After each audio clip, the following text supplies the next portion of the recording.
This afternoon we're providing an opportunity for you to discover something you really need to know about. So I encourage you to listen well and listen carefully.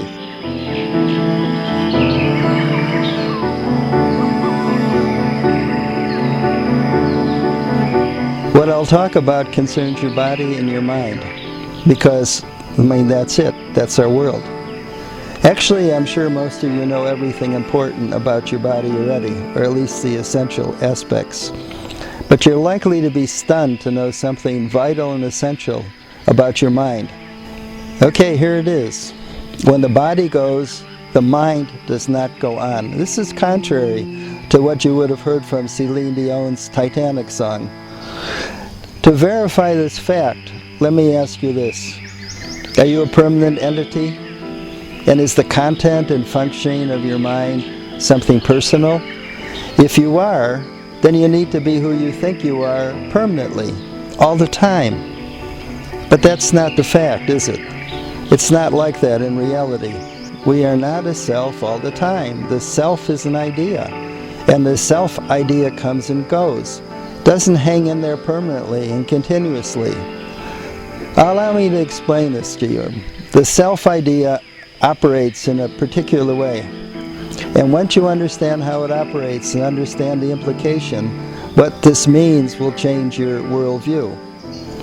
If we want to know about the truth of our life, we have to recognize just how the mind operates.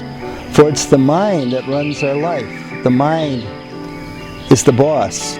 It can't possibly be the body. It's evident that the body belongs to nature, and it's going to disintegrate back into the elements and back into nature once the life force leaves.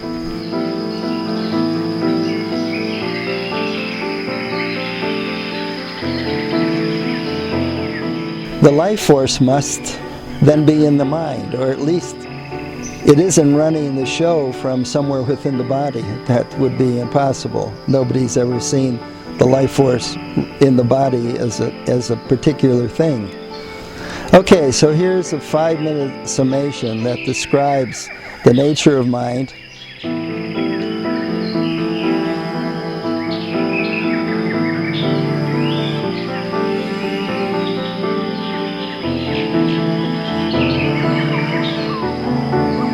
And it goes like this.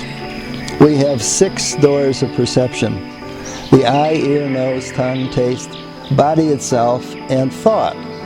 So when the eyes see a formation, then a recognition will occur. We know we're seeing a form, and the mind at this particular moment is in the eye. Now immediately after an eye object impacts its form, and we recognize it, the mind jumps to memory. It runs through the files and it searches through these memory files until it picks out something that it knows, and it returns with a name for that particular form. And if the mind doesn't run over to memory, we would see just color and form. But memory generates something.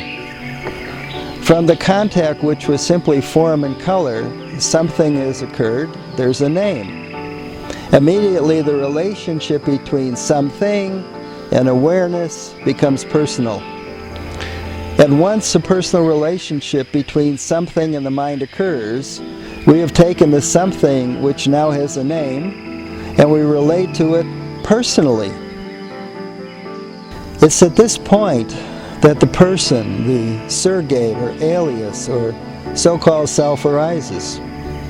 But before that happens, say when we only see color and form, there is no self.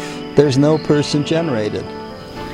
After this sequence of attention, our attention then shifts. Say it shifts to the ear or to the tongue, and then the awareness of that organ of the body. Say the mind is turned on to the ear organ, then sound becomes the thing that's acknowledged. If we follow our habitual or our usual pattern, once again, we go into our memory and search and determine that sound is the sound of a bird, a person, a car. Additionally, we're going to come back and label that information as a byte of some sort, an information byte. And from there, we're going to decide whether it's pleasant or unpleasant or neutral according to our experience. Now that memory has fished out that soundtrack, just like it fished out images when the I was the active aspect of our world of perception. And something again arises. In the next instantaneous frame of the sequence, we relate to that object as something personal, and then the self again arises.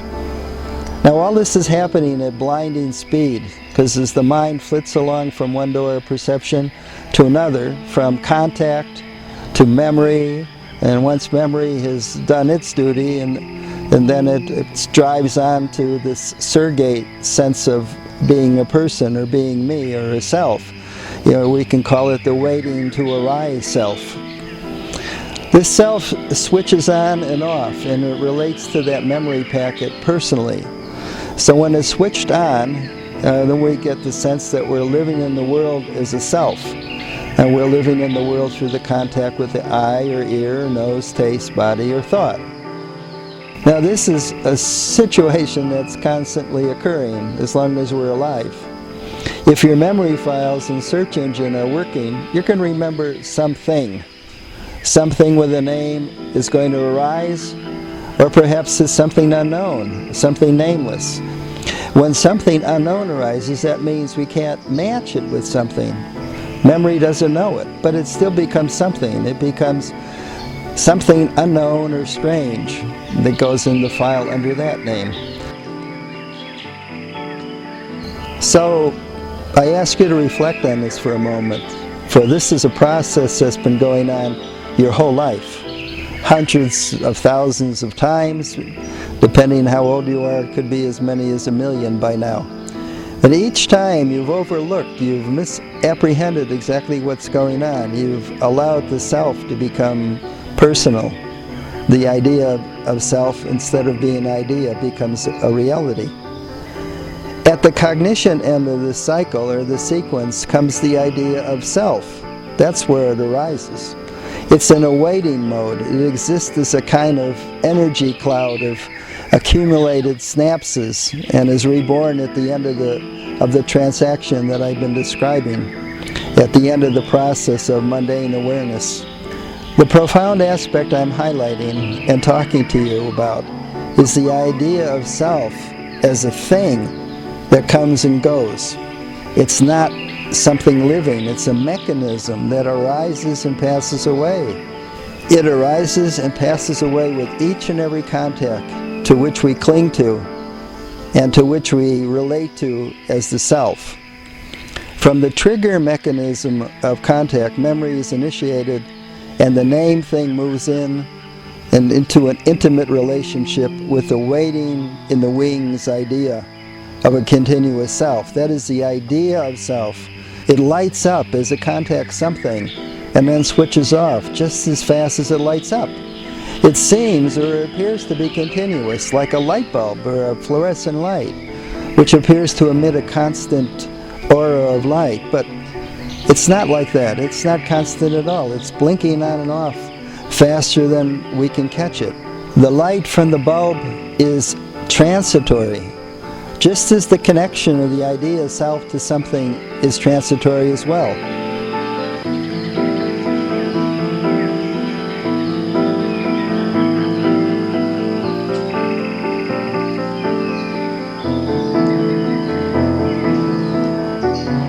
This is the critical insight that our meditation leads us to.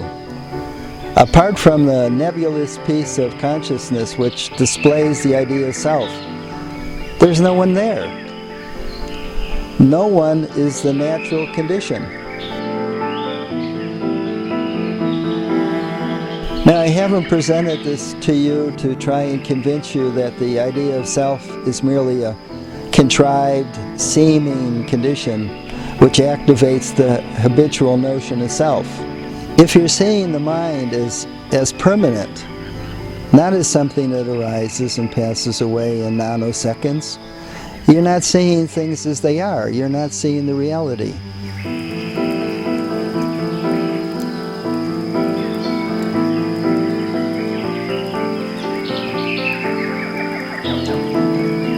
If you believe that after the body fails, which it will, that a permanent mind is going to go on somewhere or will continue to abide in the way you think it is right now, or you hold some other idea that believes the notion that the mind is permanent, you're being deceived and being deluded. All the notions that you hold like that fly in the face of empirical evidence, which you can see for yourself. This is a fact, but it must be realized, it must be known. So now I offer this for your contemplation. May you come to see the truth. May you know the way things are.